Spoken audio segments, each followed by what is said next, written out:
routine pit stop and is working back up to speed, getting back up into the groove. Several of the other top 5 contenders are making pit stops. Ricky Rudd was in, and there is Jeff Bodine, who had just moved into 5th position a few laps ago. I don't know, Bob. He may have an overheating problem. There's an awful lot of smoke pumping from underneath the hood of that Dragon as he stops to get outside rubber. They put the car back into the ground. They're not in any kind of big hurry to get out. Now they leave him go out, but there was, I think, a little more than normal smoke pumping from underneath the hood of the Levi Garrett number 5. Well, we have 7 cars that are out of the race at this point, so the attrition has not been all that great here this afternoon, and still no car into the wall, which kind of surprises everybody. There is Tim Richmond in the number 27 Old Milwaukee Pontiac in for a pit stop. He's a lap down on the field, but has been running very well in this Transouth 500. Unfortunately, some encounter with either a car or the wall on the right front of that car that caused him to make an early pit stop, and that's the reason why Tim is a lap down. Now here is Darrell Waltrip in for a stop. Darrell also in the top 5 and had gone into the lead just before he came in for the stop.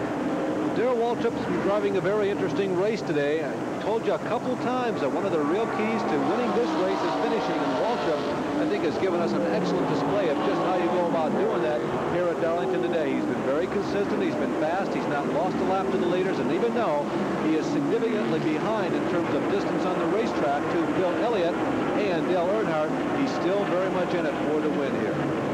12.7 second pit stop for Darrell Waltrip. And these 2 cars have come out on the racetrack side by side again, as Earnhardt and Richmond have been out there battling all race long, it seems like, at least for the last 100 laps or so. And Richmond lets that car drift a little high in turn 3. Yeah, he sure did, Bob. They had almost identical pit stops, by the way.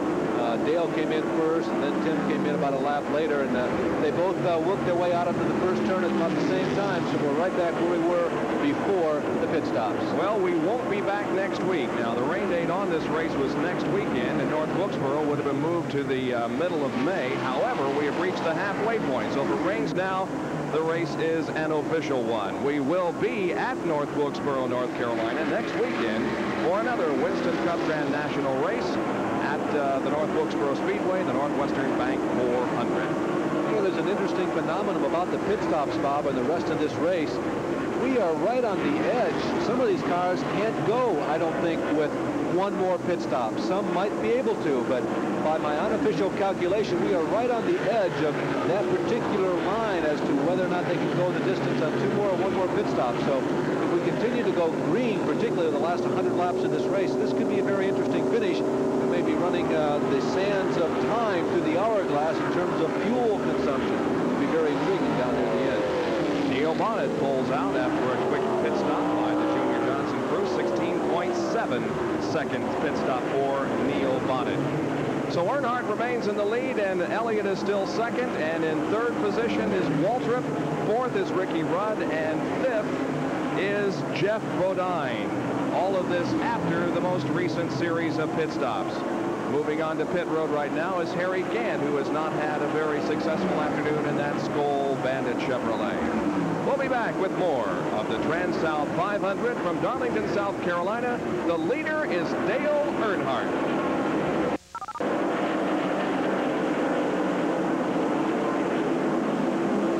And we have had our first incident of the day as far as a car into the wall. It is David Pearson in car number 21, and the second time in 2 days that David has tasted the wall. However, just before this incident over in turn number 3, Buddy Baker exploded a tire in turn number 1 and got up very high on the racetrack, bumped it, and then drove to the inside of the racetrack. It's difficult to tell, Bob, whether or not it was him coming into contact with Morgan Shepherd if he lost the tire. There's Morgan going by, and he seems to be not affected at all, so I would guess that Buddy just lost the tire all by himself. It was not as a result of contact with Morgan Shepherd. Now you see 3 people spinning at the other end of the racetrack. The yellow car is Bobby Waywack.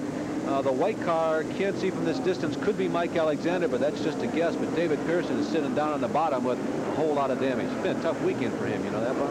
Yeah, it sure has been. And the most important thing for Tim Richmond about all this is he made up his lap, because he did race back to the flag with Dale Earnhardt and Richmond crossed ahead of Earnhardt. So Tim Richmond is back on the lead lap, and now it's going to be very interesting to see how that car performs since he is back on the lead lap. The white car, by the way, we just got confirmation from our spotters, is that of Trevor Boyes, the number 98 car. It's kind of an interesting team, the number 98 car. This car is owned by Mike Curb, although Dr. Ron Benfield, who's been involved with the number 98 for the past few seasons in Grand National, has basically gone into partnership with Curb. This is the same car that we saw Tom Sneva run at Atlanta earlier this year. The number 98, also the number that Mike Curb's cars will be running in the CART IndyCar series. Well, there you can see that David Pearson is out of the car and in good shape, so no injury in that accident down there in turn number 3. Well, Sports Center will bring us up to date on all the latest information from the world of sports, and we'll be back here in Darlington after that.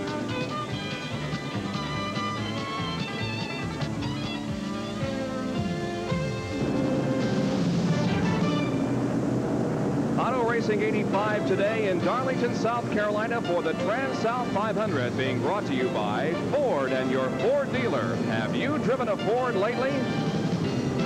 And by Dickies, they're America's favorite work clothes, but who says you have to work in them? We are still under yellow because of an accident over in turn 3 involving David Pearson. Here are the top 10 with 195 of 367 laps completed. Dale Earnhardt is the leader, Bill Elliott second, Darrell Waltrip third, Ricky Rudd fourth, and Tim Richmond now shown in fifth spot. Sixth, Neil Bonnet. Seventh is Rusty Wallace. Eighth is Jeff Bodine. Ninth, Terry Labonte. And in 10th position is Bobby Allison. Now, they have been doing some major work to that Terry Labonte car, but he has not lost a lap. And there is Buddy Baker, who has dropped out of the race because of a scrape with the wall over in turn number 1. I heard a pop, and I think he probably blew a tire and got into the wall over there, and he has dropped out of the race. Pace car still out there, and the car is still under yellow. Yeah, that'd be my guess too, Bob. You saw the big Oldsmobile logo sticking right out there. Buddy was one of only 3 Oldsmobiles in this race today. And here is Jack Arute with Buddy Baker. Buddy, what happened out there? Well, I blew the right front tire, Jackie, just as I went in the number 1 corner and hit just about head on. The thing that I'm really aggravated with, I sat over in the corner over there knocked unconscious for a few minutes. They ain't sent an ambulance, they ain't done nothing. I tell you the honest truth, they just don't look after nobody. You can just tear yourself all to pieces. But you're okay. You're all right, though. Oh, I'm all right. But, you know, I could have not been all right. And then what would have happened if the car had caught on fire while I was out just for a second or two? Well, you can see it's obvious that Buddy Baker's a little chagrined today, but it'll be another day. And let's go to Dick Berggren.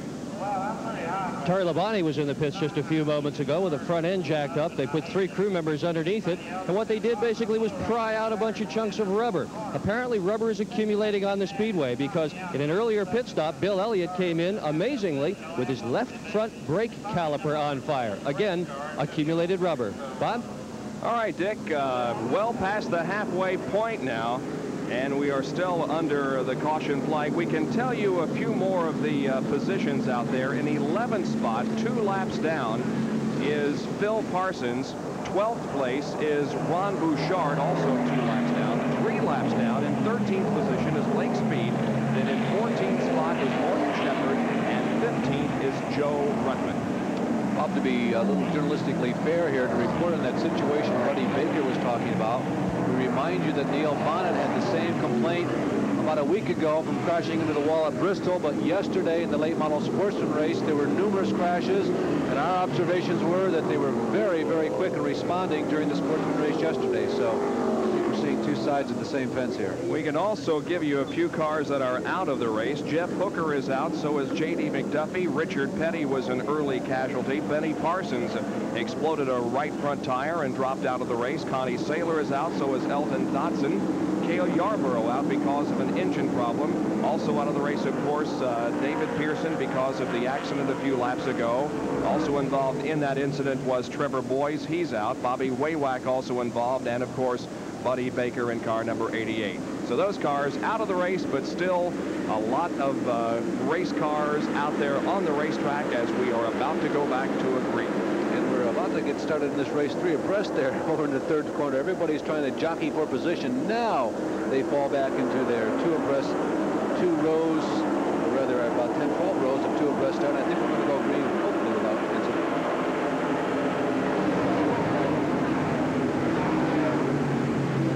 There are a couple of cars, make that 4 cars ahead of the leader here in the line, but the leader is Dale Earnhardt in car number 3. Almost a lap down is Neil Bonnet and Phil Parsons and Rusty Wallace. There is Earnhardt, the 5th car in line. He moves to the inside and passes Bobby Allison.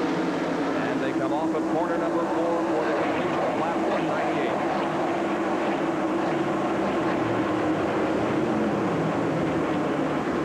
Well, the big question now is going to be Tim Richmond.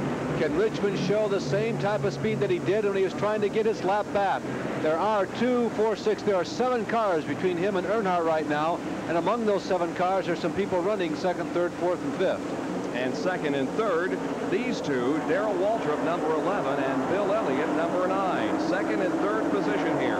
Elliott, an early leader of this race. They move side by side. Now, both cars move to the inside of the racetrack to pass Bobby Allison going into corner number 1. 2 abreast into corner number 1. Allison, the high car, and Waltrip is able to lap him, and so is Bill Elliott. You can see just a wisp of smoke as Darrell Waltrip punishes the tires just a little bit, getting underneath Bobby Allison, who's now 2 laps down.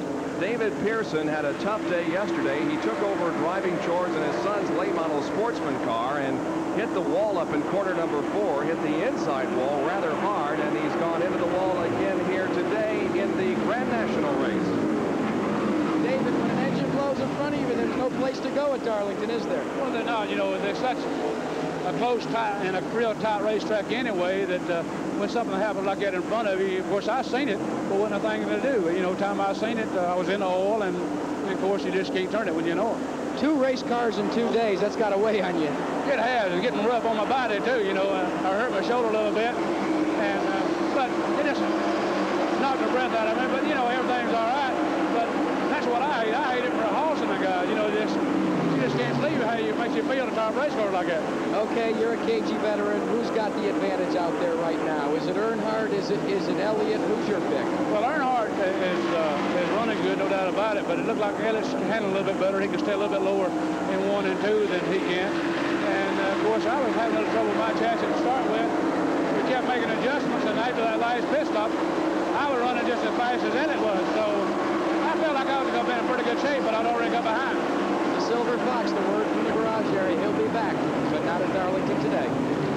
6 cars now in the lead lap as Rusty Wallace has gone a lap down to the field. There is the 3rd place car of Bill Elliott, and there is a listing of the drivers who have dropped out of competition. McDuffie and Slick Johnson, along with Buddy Baker, David Pearson, and Cale Yarborough.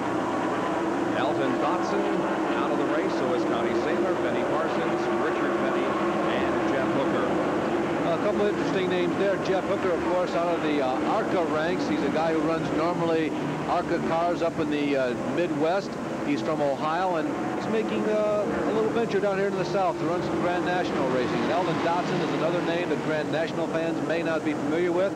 He's a very successful dirt tracker from down in Texas who came here with the Will Cronkite team for racing activity this weekend at Darlington. The leader continues to be Dale Earnhardt.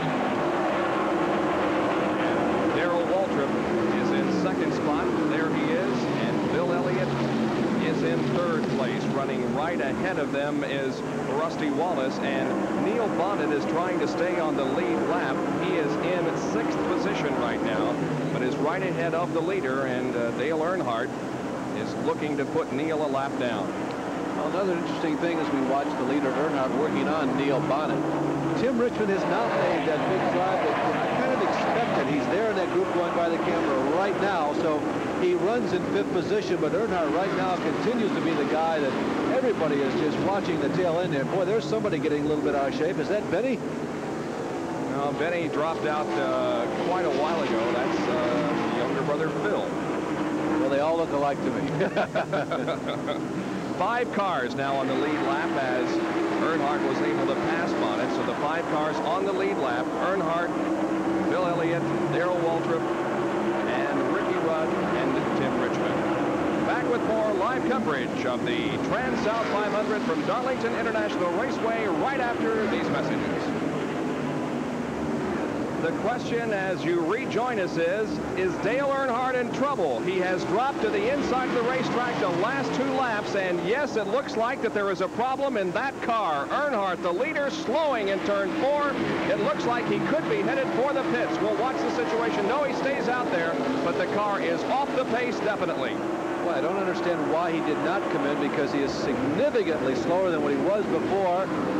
See no smoke, Bob. The engine obviously continues to work well. I would guess a tire going soft on him. Equalizing is a term that sometimes we use. We still see no smoke. The engine continues to work, but now the radio is telling us it may be an engine problem. He may have dropped a valve. Dale Earnhardt's quest for victory may be over, so now we look to Bill Elliott, who's been the other dominant car, and Tim Richmond. Remember how fast he was about 30 or 40 green flag laps ago, and Dale looks like he's going to try and ride this one out. But if he's going to ride it out at this speed, the chances for victory are kaput. The leader of the race is Darrell Waltrip, believe it or not, who has come on from his 13th starting position to lead the race. Here's Dick Berggren.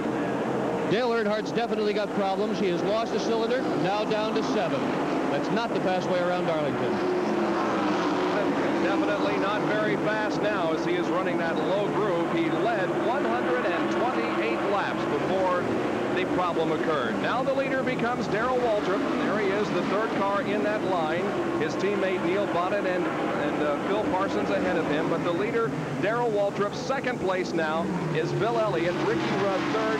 4th place is Tim Richmond. And in 5th spot, Earnhardt, although he is losing positions as we speak. Well, if you watch Darrell, who now leads this race, remind you that Dale has finished in the top 10 the last 4 races in a row, and with the advantage he has built up as we look at Stevie Waltrip, taking notes for a husband in lap times, Dale can still finish in the top 10 possibly, because he's 2 laps ahead of so many other people in the field. There's Stevie, keeping an eye on the progress of husband Darrell.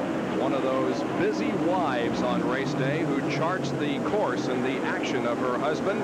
And there is the man behind the wheel and the leader of the race, Darrell Waltrip. Now, Bob, he dropped out of that late model sportsman race yesterday, and he's had a little bit of bad luck here recently. There was that devastating weekend for the Johnson team last week at Bristol. Remember, both of those cars crashed hard, but Darrell probably could go for a good finish. I'll tell you, they need something to bolster that team a little bit. Let's go to Junior Johnson in the pit area where Jack Arute is located right now. Junior, it seemed to be a second-half operation here. You weren't in the hunt in the early going, and now you're leading this thing. Well, to start with, there's some of them run a little harder than we thought they ought to, and we had a little bit of adjusting to do on our car, so now it's pretty close, but still worried about that Ford sitting there behind us because he's awful strong. Do you think, or has Darrell reported whether he's got enough to hold off the advances of a guy like Elliott? Well, he says his car's handling real good, and it's running exceptional well, I think, and we just have to wait and see. I think we've got a lot of problems trying to beat that Ford because it's strong off the corners. It looks like it's getting through the corners real good. The other question, of course, is his teammate Neil Bonnet is directly in front of him. Very shortly, they're going to have to lap each other. What's your advice? Well, number 12's on 7 cylinders and has been ever since about 90 laps into the race. So I think to be running on 7 cylinders and he's awful strong, I just hope he finishes. Jackie, that situation has already occurred as Waltrip has put a lap on Neil Bonnet, and now Waltrip stretches out the lead just a little bit on Bill Elliott. You know, Junior was talking about how that they were kind of riding it out there in the early stages of the race. You don't assume that on a track like Darlington that you're going to go all race long with no caution flags. There are a lot of things that can contribute to the setup of these cars. Primarily, of course, the chassis, but you can make adjustments, move the weight around in the car. There are actually jacks inside the car that allow you to transfer the weight. You get different sets of tires. There's a phenomenon called tire stagger. They all come out of the same mold, but they are just slight. And Tim Richmond way down in the apron. Got out of that one, though. We were talking about tire stagger. You measure those very carefully. You put different size tires in the cars during different pit stops. You move that weight around. So the car can really change its complexion dramatically as the race wears on, and that was the type of thing that Junior was talking about. watching just a moment ago there the number 44 of Terry Labonte running an 8 spot. Now we focus in on Rusty Wallace, the Rookie of the Year in the Grand National Division last year, and he is running in 7th position, a lap down, but a good run in the Al Ugard Pontiac for Rusty Wallace from St. Louis, Missouri. Bobby's really had a couple of good runs in a row. Remember, he performed so well at Bristol last week. This is a team that I think it surprised a lot of people when they decided to go with Rusty Wallace last year. They were expecting maybe a little more success than what they had last year, but they have made the dedication to the cause. And I'll tell you, during practice this week, there were times when Rusty was almost as fast as anybody on the racetrack. As a matter of fact, the times that he was turning the day after full qualifying, had he been able to put them all together and turn them during qualifying, he would have started 3rd on the grid today. Yes, today. As it was, when they unloaded that car off the trailer, they were almost as fast as anybody, and they were pretty unhappy that they were unable to keep that car together and actually qualify with the original engine and original setup that they had. But he's been running very consistently, and Rusty may well be a force to be reckoned with before the season is over. You got to believe that he's one of the rising future stars of the Grand National Division. Was so successful on the short tracks back in the Midwest.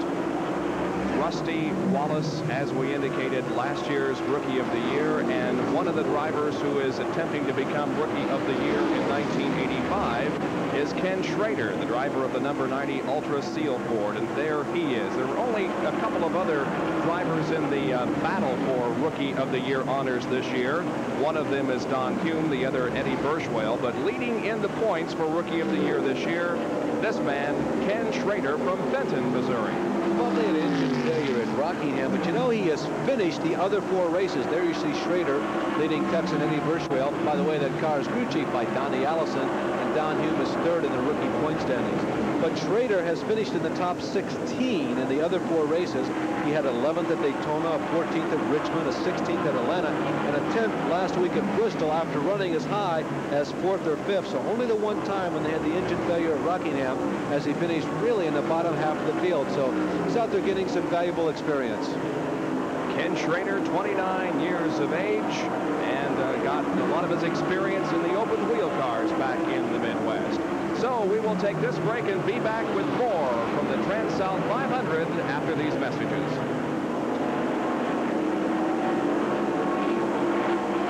Back at Darlington, South Carolina, where Clark Dwyer has a problem with his car.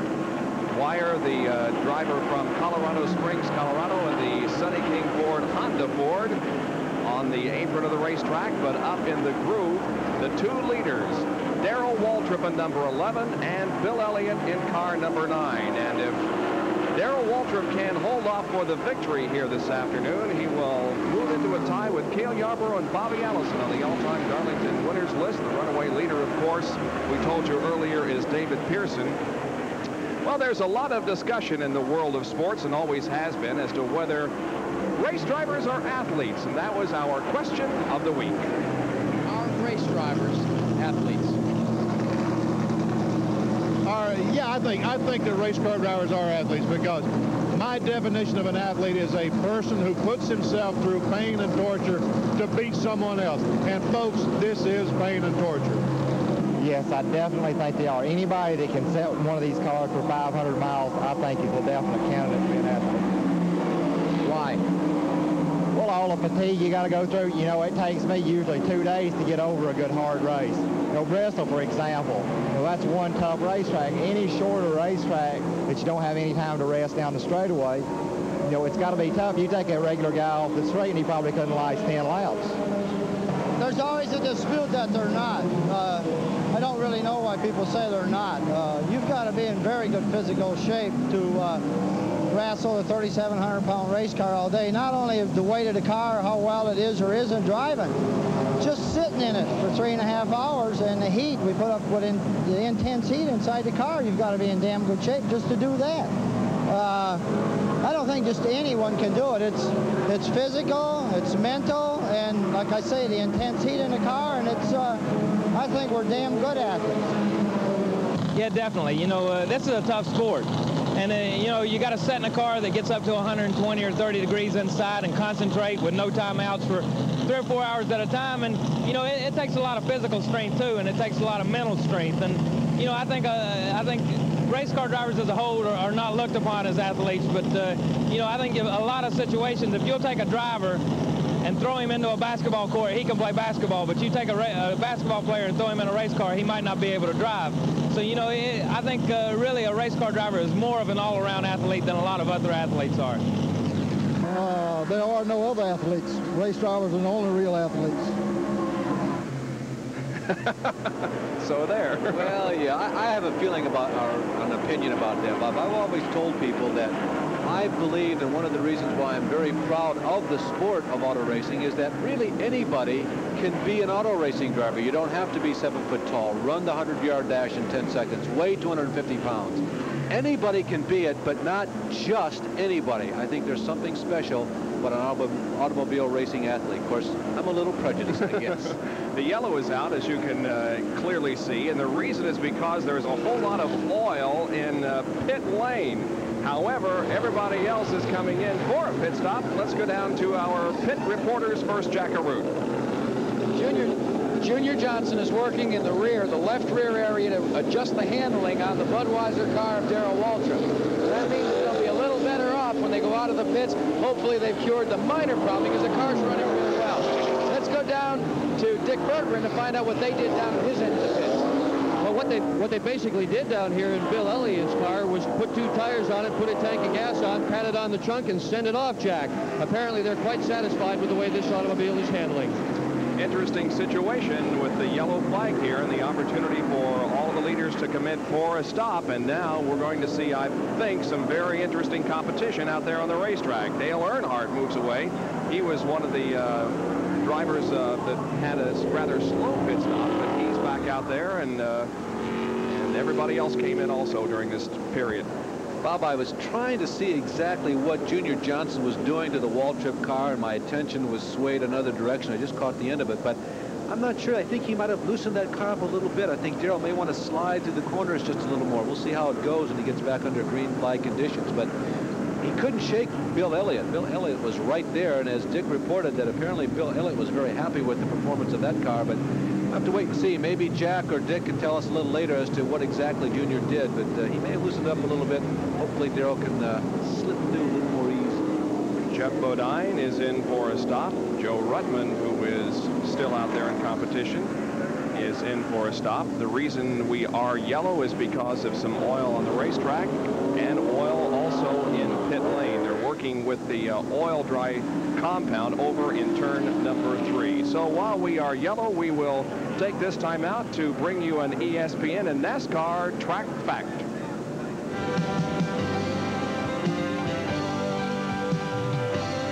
The switches on the dash actually help keep the rear end together. Now, those 2 switches are actually a fan and a pump, and they are connected to this device, which the crews call the squirrel cage. Now, what happens is that the grease that is stored in the rear end, about a gallon of it, is actually pumped into this device. And there's a little fan in there that is spun around by the motor. It's like having an animal in there, and it keeps the grease cool. Now, the idea is to keep it down to about 250 degrees. It's the same kind of grease, by the way, that is used in a truck on the roads. Well, this little device here protects thousands of dollars worth of equipment. They can all be yours for about $250. And this track fact has been brought to you by Loctite. Come on, race fans, Duro it right with Duro Extend Rust Treatment. It destroys rust. We will return with more from the Trans-South 500 at Darlington, South Carolina after these messages with 235 laps completed.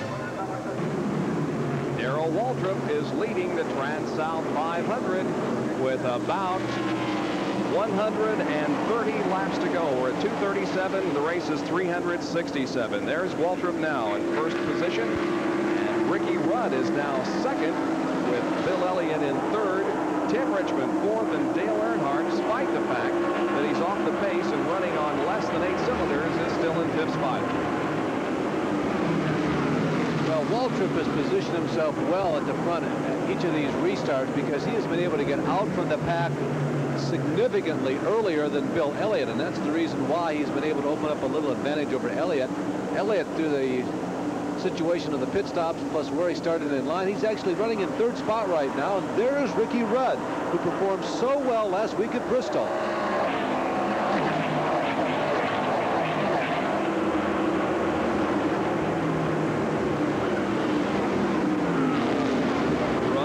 Second position after a race-long battle last week with Dale Earnhardt, in which he finished in 2nd spot. But that Motorcraft Ford is performing well again, although Bill Elliott makes a move on the inside now at the end of the backstretch to take over 2nd spot, but could not do it. Bud Moore is standing by with our Dick Berggren down in the pit area. It looks as if your car is running exceptionally well. How do you play the strategy from here? Well, the car's running real well, and right now we're checking on tire size and stackers, so we'll be a shootout at the end. So we're running, trying to stay right up there with them right now, and then when the shootout for the win, we'll know which tires to put on and what to do towards the end. Of Waltrip and Elliott, who are you most worried about? Well, Waltrip and Elliott both going to be pretty tough, so we're going to have to run both of them. Bud Moore, he's crew chief and car runner for Ricky Rudd. And Ricky Rudd is now in 3rd spot as Bill Elliott moved inside in turn 3 and blasted around Ricky. So Elliott moves to 2nd, Rudd back to 3rd spot. You know, Terry Labonte is having another interesting race. It's almost a carbon copy as we watch later Darrell Waltrip heading back to 2nd place Bill. There he is, 2nd place Bill Elliott. Terry Labonte, rather, is on the far right-hand side of your screen there, that light blue and white car. Same thing happened to him last week at Bristol. He got a lap behind in the early stages of the race. He went after the rest of the race and ran almost as fast as the leaders all day long and finished well up in the top 5. And there goes Terry, and he's doing it again. So Ricky Rudd now back into 3rd position. But we had an opportunity to talk to Ricky and ask him about concentration here at this racetrack. Do you find that when you're running in a 500-mile race that maybe your mind wanders for a moment here and there?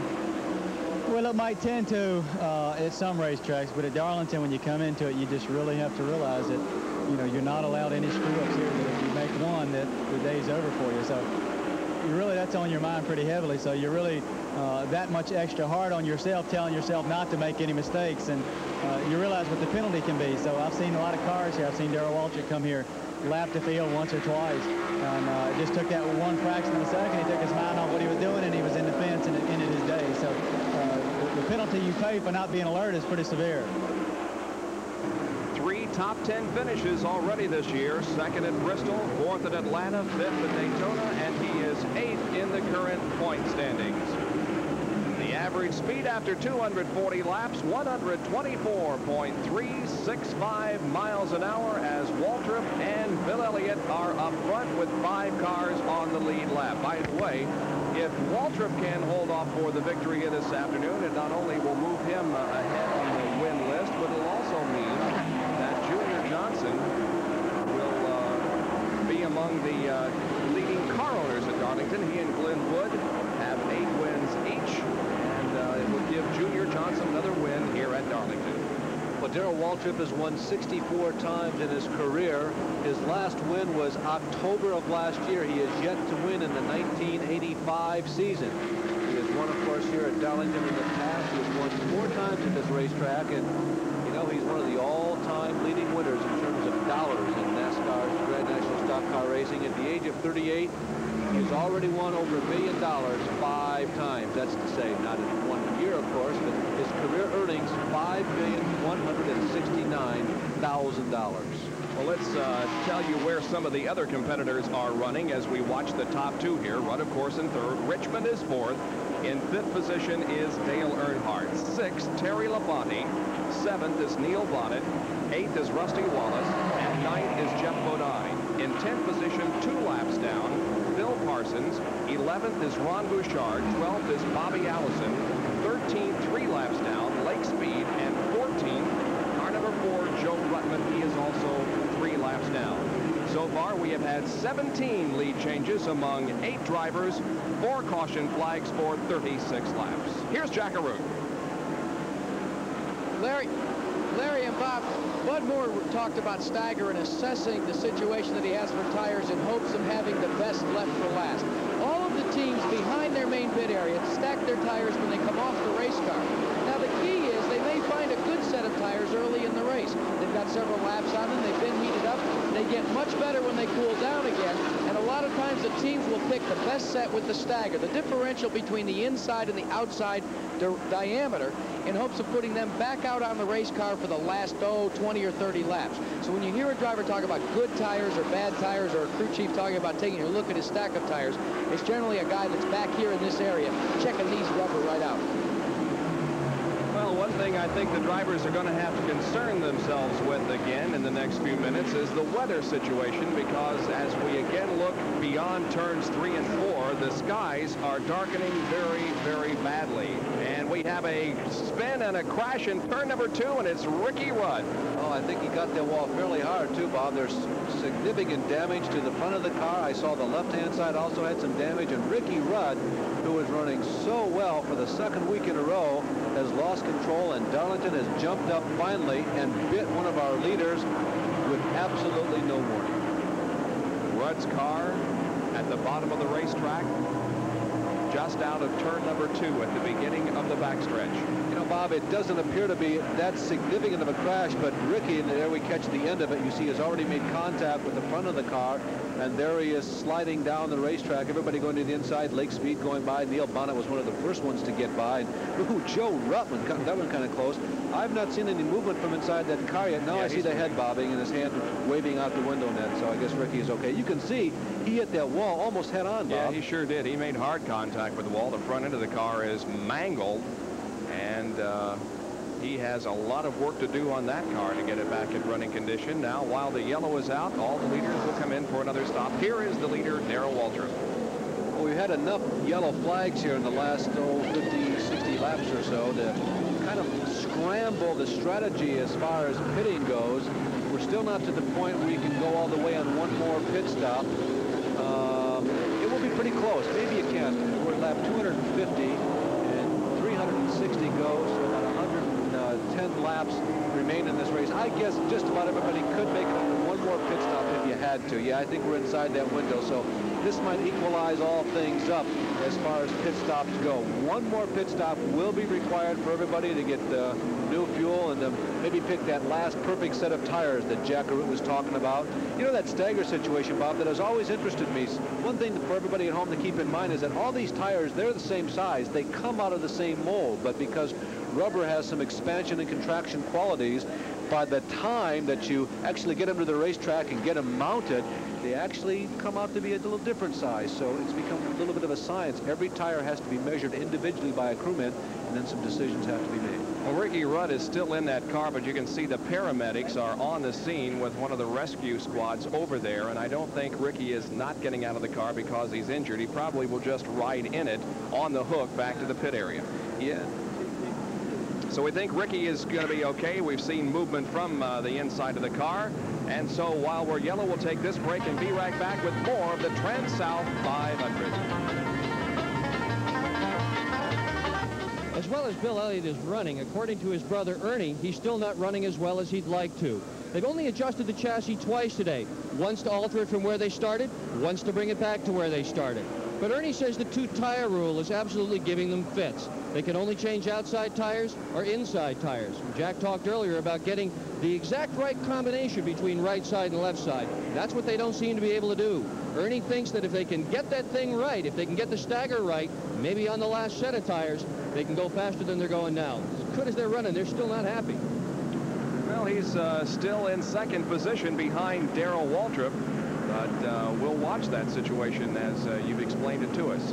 There is Buddy Arrington in car number 67, right behind the yellow car of Jeff Bodine. The red with blue trim on it is Buddy Arrington. And no, it isn't a Chrysler, it's a Ford. And there's Buddy Arrington's headshot. His he moves down the straightaway in that car that he has purchased from the Elliots. Well, they made the Buddy Arrington crew made the decision because they just weren't happy with the results they were getting from the Chrysler. They've been trying so hard to make that thing work. He's won over $1 million in his career, but they finally have kind of thrown in the towel on the old Chrysler, the last one that was left in this league. So it is a very interesting story about how this combination came about. With a further examination, here is Larry. Dearly beloved, we have gathered here in memoriam for a fallen warrior, apparently who has passed from our ranks forever. The example of perseverance and loyalty is certainly something to behold.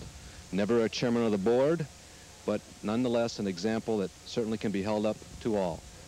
Buddy Arrington apparently has laid to rest the Chrysler. What happened? Did the 5-year, 50,000-mile warranty kind of expire? I guess, Larry, you'd call it 50,000 or 20 years. That's how long I've been running them. And I don't know. It come a time where we need to change, I guess. Everybody needs to change on something.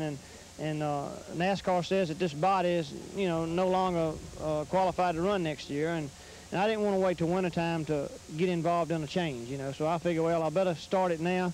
And when winter comes, we can spend time working on engines and dynos and things that we need to do instead of getting prepared for a change during the winter. So we decided, we started last year at Riverside. And I talked to the Elliott boys about buying a car from them, and it took from Riverside till 3 weeks ago to close the deal, and we finally got it all worked out and got it where I could jump in and buy the car. You know, it takes a lot of dollars to buy a car like that. And so I'm saying a car, and what happened, we end up getting 2 cars.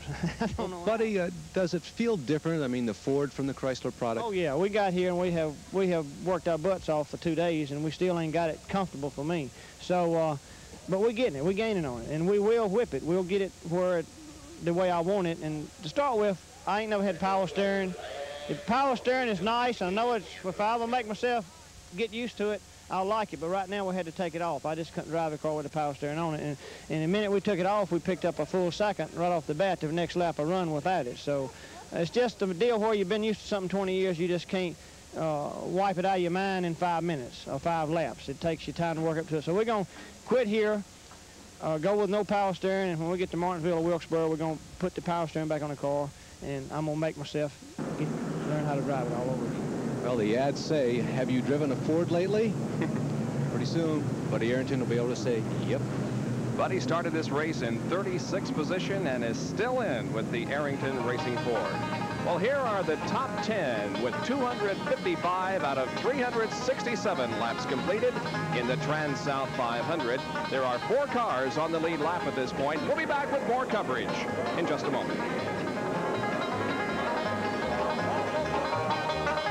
Consideration and fees paid by Copenhagen, the world's largest selling moist smokeless tobacco. Copenhagen since 1822. The tradition continues. The pace car pulls off the track and the field begins to accelerate as Darrell Waltrip will lead them around for a restart of the Trans-South 500. 258 laps completed. We are back to green once again. 4 cars on the lead lap. Waltrip, Elliott, Richmond, and Dale Earnhardt. A lap down in 5th spot is Terry Labonte, and a lot of traffic over in corner number 2 as the leaders get through nicely. Well, there are heavy traffic in the back. What's happened between about 5th and 6th position was that Neil Bonnet, operating only on 7 cylinders, was going into that corner a little slower than everybody else was, but everybody did get through without any problems. And now here comes Bill Elliott. While we were away, the storm clouds began to gather again off of turn number 3 and turn number 4. We have about 100 laps or more to go in this race, but there's a very good possibility we will not go to distance. So Bill Elliott and Darrell Waltrip, as Darrell Waltrip's teammate, Neil Bonnet, comes into the pits, may be going for broke as of right this minute, because this race could end at any moment. Here comes Bill Elliott as we continue to watch crews going to work on Neil Bonnet's car. This could be a race to the finish almost every lap. Neil slowed significantly when they dropped the green flag and came in for a change of rubber on the right side. We'll take a look again at the restart when the green flag came out. Look at the traffic here in corner number 2.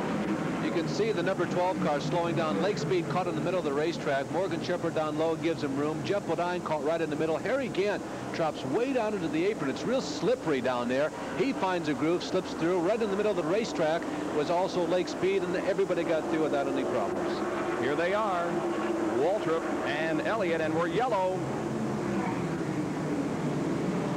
We don't know why at this point. We'll try to find out. Maybe it is rain. Well, nobody is scurrying for the umbrellas in the infield, Bob. I don't believe it would be rain under these conditions, but as of this moment, I don't have any other excuse either. Well, neither do we. We were concerned a little while ago about the condition of Ricky Rudd, who had a hard impact with the wall over in corner number 2, but apparently he's okay. Here's Jack Arute. Ricky, you really kissed the concrete out there. First, your physical condition. You all right? Yeah, I feel pretty good. I'm in a whole lot better shape than that car is in right now by looking at it. What happened? Well, I thought I cut a tire. I'm looking over to the car. I can't really see anything. The car broke loose real sudden getting in the first corner. I don't know if I got into some oil or what happened.